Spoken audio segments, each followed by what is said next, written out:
Mob mob justice, এমনকি তারেক রহমানও বলছেন mob justice হিংস্র উন্মাদনা হয়ে উঠছে। আমি তারেক রহমানকে অনুরোধ করব, আপনার সময় মূল্যবান আমি জানি, তাও আমার ভিডিওটা দেখবেন। যেমন ধরেন ইসলামপন্থীদের বলা হয়েছে জঙ্গি, এদের মেরে ফেললে কোনো সমস্যা নাই, তাহলে তাদের মরদেহ আর লাশ না। 2013 সালে 5ই মে ঢাকায় এক রাতে কয়েকশো আলেমকে মেরে ফেলছিল না হাসিনা? সেটা ঢাকায় নাগরিকদের মধ্যে দাগ কাটেনি কেন? তারা হোমোসেকা, তারা খরচযোগ্য, তাদের হত্যাযোগ্য, তাদের হত্যা করলে কোনো শোক হবে না। ঠিক একইভাবে এই যে ব্ল্যাক লাইভস ম্যাটার আমেরিকায় যে আন্দোলন হয়েছিল না, মনে আছে না? এই আন্দোলনকারীদেরকে লুটার বলা হয়েছিল, এরা লুটপাট করতেছে। আর ক্যাপিটাল হিলে যে ট্রাম্পের গুন্ডারা যে দখল করছিল, ভাঙচুর করছিল, মাইকধর করছিল, গোলাগুলি রক্তারক্তি করছিল, ওদেরকে প্যাট্রিয়ট বলা। কিন্তু খুব কম মানুষ বোঝে যে এই সহিংসতা শুরু হয় আসলে একটা নিরীহ শব্দ দিয়ে। এই মব, এইটা দিয়ে শুরু হচ্ছে সহিংসতা। শহীদ আমিনের নিথর দেহ যখন ওই রাইট কারের উপর থেকে ফেলে দিচ্ছে না পুলিশ, তখন বলতেছে না দুষ্কৃতিকারী, বলতেছে না, মনে আছে না? তখনও কিন্তু ছেলেটা বেঁচে ছিল। এইসব শব্দে লুকায় থাকে ট্যাঙ্কের আওয়াজ, গুমের নিঃশব্দতা আর গুলির শব্দ। ভাষা কখনো নিরপেক্ষ না। ভাষা হলো রাষ্ট্রের সবচেয়ে সূক্ষ্ম অস্ত্র। এই ভাষার এই ব্যবহারের কাজ করে চারটা ধাপে। প্রথমত তাকে লেবেল করে, একটা ছাপ্পা মেরে দেয়, উগ্রপন্থী, দেশদ্রোহী, মব। 2 নাম্বার, তার মানবিক মুখশ্রীটাকে খুলে নেয়, এরা মানুষ না পশু, এরা ক্যান্সার, এদের নির্মূল করতে হবে। 3 নাম্বার, ভয় উৎপাদন করে, বলে এরা আমাদের সমাজটাকে ধ্বংস করে দেবে। 4 নাম্বার, ওর উপরে যে ভায়োলেন্সটা করবে, সহিংসতা করবে, সেই ভায়োলেন্সটাকে সে লেজিটিমাইজ করে, বৈধতা দেয়, তাদের বিরুদ্ধে শক্তি প্রয়োগ করা জরুরি। এভাবেই তৈরি হয় প্রতিপক্ষ হত্যার নৈতিক জায়গা তৈরির ভাষা। তো সাম্প্রতিক কালে মব বলা শুরু হইলো কখন? ওইটা তো 2007 সালে। আসেন এটা একটু খুঁজে দেখি। এটা শুরু হয় সেপ্টেম্বরে। আপনি খালি দেখেন মব কি, মব জাস্টিস কি, এটা নিয়ে মিডিয়াগুলো পিএইচডি করা শুরু করেছে। এটা একটু দেখান না, এক এক করে ঠাস ঠাস করে ফেলবেন আর দেখাবেন। আর প্রথম আলো দেখান, ওই যে কতগুলো ছাপিচ্ছে দেখেছেন মব নিয়া। 2 দিন আগে শফিককে জিজ্ঞেস করেছে সাংবাদিক মব নিয়া সরকার কি করতেছে? সাংবাদিকের নাম মুক্তাদির, নিউজ 24 এর সাংবাদিক, কালের কণ্ঠ, ডেইলি স্টার, বসুন্ধরা গ্রুপের সাংবাদিক। শুনেন আগে কথা। আপনি মবটা কি, তৌহিদি জনতা কি, এগুলো একটু আমাকে এক্সপ্লেন করেন। আমি প্রত্যেকটা এক্সপ্লেন করতে পারবো আপনাকে। হ্যাঁ প্লিজ বলেন। যে গোষ্ঠী ডেলিস্টারের সামনে যে কুরবানি দেয় বা গরু জবাই করে তাদেরকে মব বলছি। এই কথা শোনা গেছে, ও কাছে ডেলিস্টারের সামনে গরু জবাই যারা দিছে তারা মব। বসুন্ধরা আর প্রথম আলো মিলে গেছে, দেখেছেন? এখন এই হারামজাদা ওই ডেলিস্টারের সামনে গরু ফেলে জব করলে এটা মব হয় কেমনে? ডেলিস্টারের বাপের জায়গা, যে ওখানে গরু ফেলে জব করা যাবে না। ওর সামনে তো 1000 গরু জব করা হবে এরপরে। এবার আসেন দেখি মব শব্দটা আসলে কাদের ব্যবহার করা শব্দ, কে আসলে ব্যবহার করা শিখাইছে এদেরকে, এদেরকে কারা শিখাইছে, তাহলেই বুঝবেন কার সাথে কার টিকি কোথায় বাধা আছে। মব জাস্টিস, এমনকি তারেক রহমানও বলছেন মব জাস্টিস হিংস্র উন্মাদনা হয়ে উঠছে। আমি তারেক রহমানকে অনুরোধ করব, আপনার সময় মূল্যবান আমি জানি, তাও আমার ভিডিওটা দেখবেন, নিজেকেই প্রশ্ন করবেন কথাটা আপনার বলাটা ঠিক হয়েছে কিনা। এই মব শব্দটা হিন্দুত্ববাদীদের তৈরি শব্দ, ইন্ডিয়া তৈরি করছে। ভারতে মব শব্দটা বিজেপি ঘনিষ্ঠ হিন্দুত্ববাদী মিডিয়াগুলো প্রায়শই মুসলমানদের বিরুদ্ধে ব্যবহার করে অতিমাত্রায়। এবং এটা শুধুমাত্র বর্ণনার শব্দ না, এটা একটা রাজনৈতিক ফ্রেমিং এর একটা কৌশল। এবার বুঝেছেন তো কেন মাহফুজা নাম 2007 সালে মব শব্দ ইউজ করেছিল? কই থেকে শিখিছে? ওই ভারত শিখে দিছে ওরে, দিল্লি স্টার। বুঝেছেন তো কেন করে দিল্লি স্টার বলি আমরা? আর এখন কারা ইউজ করতেছে আর কেন ইউজ করতেছে? যখন দিল্লি গেছিল না, তখন মুসলমানদের উপরে ঝাঁপে পড়েছিল না হিন্দুত্ববাদীরা, মারা গেছিল 53 জন। 53 জন মারা গেছিল, যার মধ্যে 36 জন মুসলমান। আর দেখেন ইন্ডিয়ার বিজেপির মিডিয়া বলতেছে মুসলমানরা মব, দেখেছেন? তারপরে এই যে সিএফজে রিপোর্ট, তারা বলতেছে একজন হিন্দু প্রত্যক্ষদর্শী অভিষেক শর্মার বরাত দিয়া যে মুসলমান মব এটা করছে। এই রিপোর্টের কোথাও পাবেন না হিন্দু মব কথাটা আছে। মারা গেছে মুসলমানরা বেশি আর মব মুসলমান। আবার এখানে দেখেন করছে যে মুসলিম মব অ্যাটাক করলে পুলিশ দেখাও পাওয়া যায় না, দেখেছেন? 5ই আগস্ট থেকে ইন্ডিয়ার হিন্দুত্ববাদীরা আমাদেরকে জিহাদি মব বলতেছে। যে দেখেন ওই জিনিসটার নিচে এই বাংলাদেশের হিন্দুত্ববাদীরা মোদির ফুয়াগুলা মোদির পাঁচাটা কুত্তাগুলো এটা নিছে, মুসলমানদের জিহাদি মব বলে। দেখেন, আর শুধু তাই না, ওরা জিহাদি মব বলে একটা আলাদা ক্যাটাগরি করছে, আলাদা ট্যাগ করেছে, দেখেছেন? ইউকেতে মারা খেলে ওরা বলে মব বলে মুসলমানদেরকে, দেখেছেন? তার মানে বুঝেছেন তো মব কি জিনিস? বাংলাদেশের সাধারণ মুসলমান হইতেছে মব। শব্দটা বাংলাদেশের মিডিয়াতে কখন আসে জানেন? কে আনে? 23 আগস্ট 2007 দিল্লি স্টারে। কি হয়েছিল সেই 23 আগস্ট? এটা বোঝা দরকার। আমরা এই শব্দটা কিভাবে রাজনৈতিকভাবে ব্যবহার হচ্ছে এবং ভবিষ্যতে এই শব্দটা কি সমস্যা তৈরি করতে পারে সেটা আমরা বুঝতে পারবো না। আসেন এটা আমরা একটু বুঝে দেখি। হয়তো জানেন না, 2007 সালের 11 জানুয়ারি 111 সরকার প্রতিষ্ঠা হয়, যেন বাংলাদেশকে হাসিনার মাধ্যমে ইন্ডিয়ার হাতে তুলে দেওয়া যায় উপঢৌকন হিসাবে। 111 ছিল ইন্ডিয়া আর আমেরিকা প্রযোজিত বাংলাদেশের এক অন্ধকার রাজনৈতিক অধ্যায়। এর মাধ্যমেই শুরু হয় হাসিনার ফ্যাসিবাদ। 2007 সালের 20 আগস্ট ঢাকা বিশ্ববিদ্যালয়ের ছাত্রদের সাথে সেনা সদস্যদের কথা কাটাকাটি হয় খেলার মাঠে। এর ফলশ্রুতিতে একজন ছাত্রকে সেনা সদস্যরা মারধর, দ্রুত ক্যাম্পাসে ছড়ায় পড়ে। ছাত্ররা বিক্ষোভে ফেটে পড়ে, তারা দায়ী সেনা সদস্যের ক্ষমা চাওয়ার দাবি জানান, কিন্তু তাদের দাবি সুরাহা না হয়, কর্তৃপক্ষ যথাযথ পদক্ষেপ না নেওয়ায় পরিস্থিতি জটিল আকার ধারণ করে। ছাত্রদের এই স্বতঃস্ফূর্ত আন্দোলন ক্রমেই বেগবান হতে থাকে এবং শিক্ষকেরাও তাদের সাথে একাত্মতা প্রকাশ করে।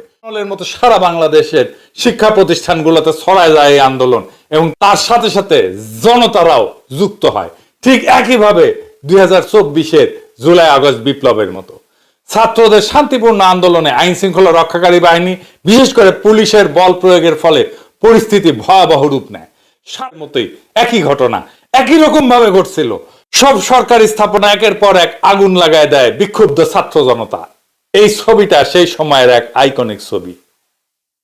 এভাবে আর্মি পলাইছিল, পুলিশ আর্মি পলায়, ছাত্র জনতার মাইর খাইয়া সংঘাত চলে 23 আগস্ট পর্যন্ত। 23 আগস্ট কারফিউ আর জরুরি অবস্থা জারি করা হয়। এই আন্দোলনের মূল চালিকা শক্তি ছিল ছাত্র শিবির। এই যে খমিনি হেসান আছে না, আমার মুন্ডুপাত করে কিছুদিন পর পর ফেসবুকে, ওই ছিল একজন নেতা ওই আন্দোলনের, তখন শিবির করত। 23 আগস্ট জরুরি অবস্থা জারি কইরা ঝাঁপায় পড়ে আর্মি আর পুলিশ ছাত্রদের উপরে রাত্রিবেলা। ওই দিন ডেইলি স্টার এই মব সংক্রান্ত নিউজ করে।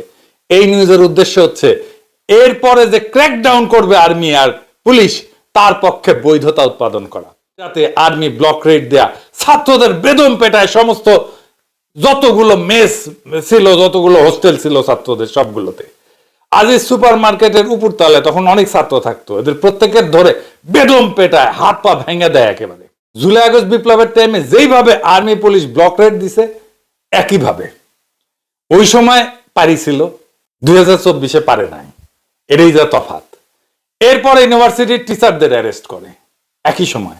রাজশাহী ইউনিভার্সিটির 8 জন টিচারকে অ্যারেস্ট করে, তাদের রিমান্ডে পিটায়। মল্লয় ভৌমিক সিনিয়র প্রফেসর, একজন এখন রিটায়ার করছে, রাজশাহী ইউনিভার্সিটির টিচার, তার একটা সাক্ষাৎকার আছে কিভাবে তাকে নির্যাতনের আগে নানা পরীক্ষা নিরীক্ষা করা হইতো, ইসিজি করা হইতো, হার্টের পরীক্ষা করা হইতো, যে ডাক্তাররা এটা করতো যে কতটুকু পর্যন্ত নির্যাতন সহ্য করতে পারবে।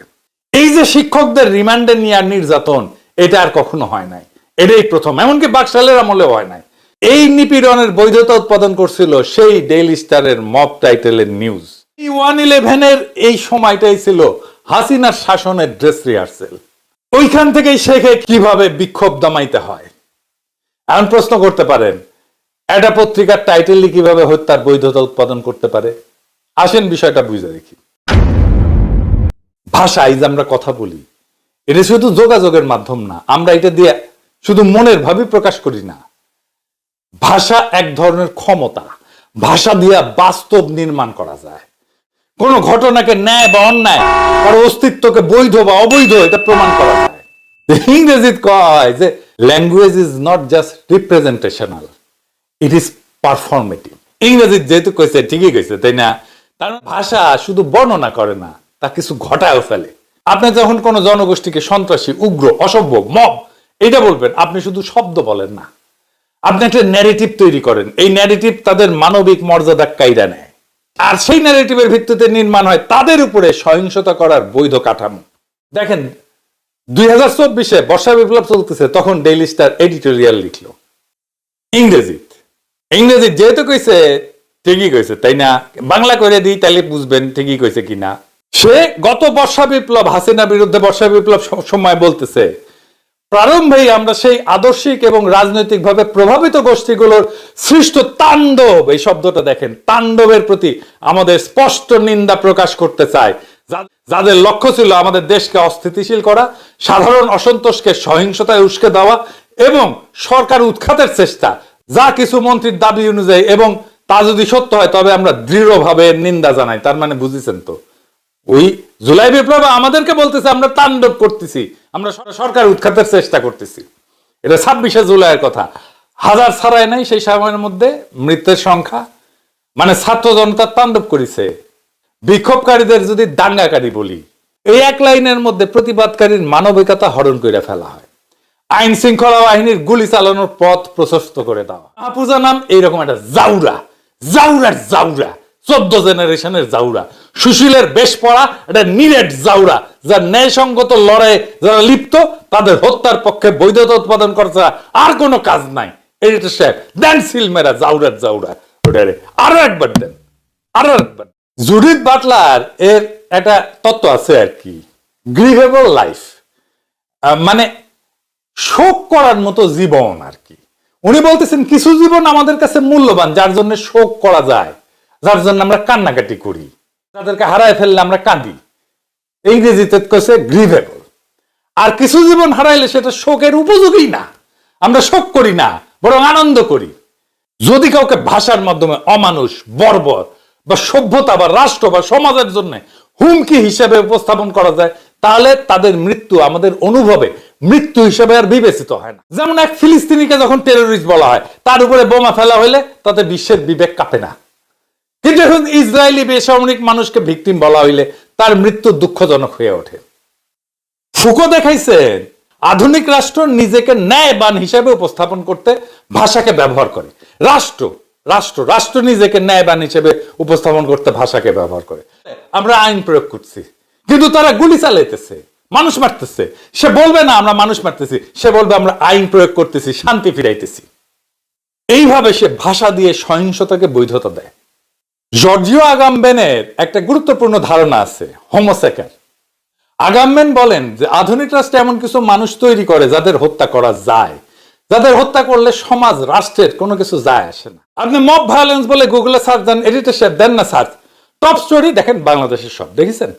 এডিটর সাহেব যে মোর স্টোরিজে ক্লিক করেন না, হ্যাঁ দেখেন 10টার মধ্যে 7টা বাংলাদেশের।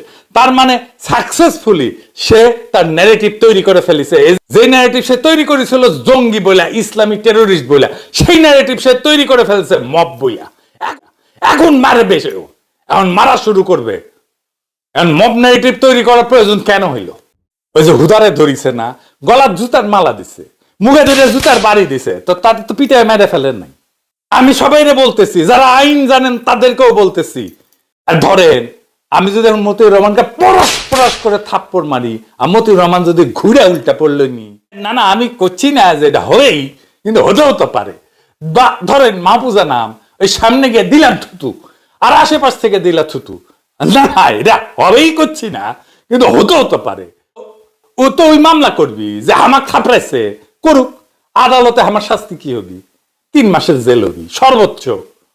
তো আমি যদি 3 মাসের না আরামের থাকতে চাই, তাহলে তো মতিউর রহমানকে থাপড়ায় জেলে দেওয়া একটা গুড ডিল, তাই না? কিন্তু বাঙ্গ সুশীল প্রগতিশীলরা তো এই শাস্তিতে খুশি না, ওই যে মেরে ফেলবার চায় মপ কইয়া আমার। অনেকে কবি যে দাদা আপনি সত্যি মতিউর রহমানকে থাপড়াইতে চান, পারবেন? হ্যাঁ, দেশে গেলে আমি ডেইলি রুটিন করে থাপড়াইতাম একজন একজন করে। লিস্টের উপরে থাকতো মতিউর রহমান আর মাহফুজা নাম। আর ওই যে আর একটা আছে যে নাজমুল হাসান কলিমুল্লাহ, উকরা থাপড়ে না, ওক ওই আর নাকি অনারারি কর্নেল, ওই আর্মির নাকি, তো ওক থাপড়ানো যাবি না, একটা মিলিটারি একটা সম্মান আছে না, ওর জন্য AK-47 নিমু, তারপরে মাটির পেরে ফেলে না, ওর AK-47 নল ঢুকে দেবো, না না না না, ট্রিগার টানবো না, ট্রিগার টানবো না, ঢুকে দিয়ে না ইনকে ইনকে ইনকে ওরে ঘুরাইলাম। এই মাদারচোদের জন্য তো বন্দুকের গুলি খরচা করাটাই অবশ্যই। ওর সমস্যা তো কুরকুরে নি, ওর জন্য স্পেসিফিক থেরাপি এটাই। দুই ছবির মতো আমরা ক্ষুদ্রকালে দেখতাম আর কি, বুঝছাও। এটাও এক টিকিটের দুই ছবি, ওর কুরকুরানিও কমলো, আমিও না মজা পেলাম, বুঝছাও।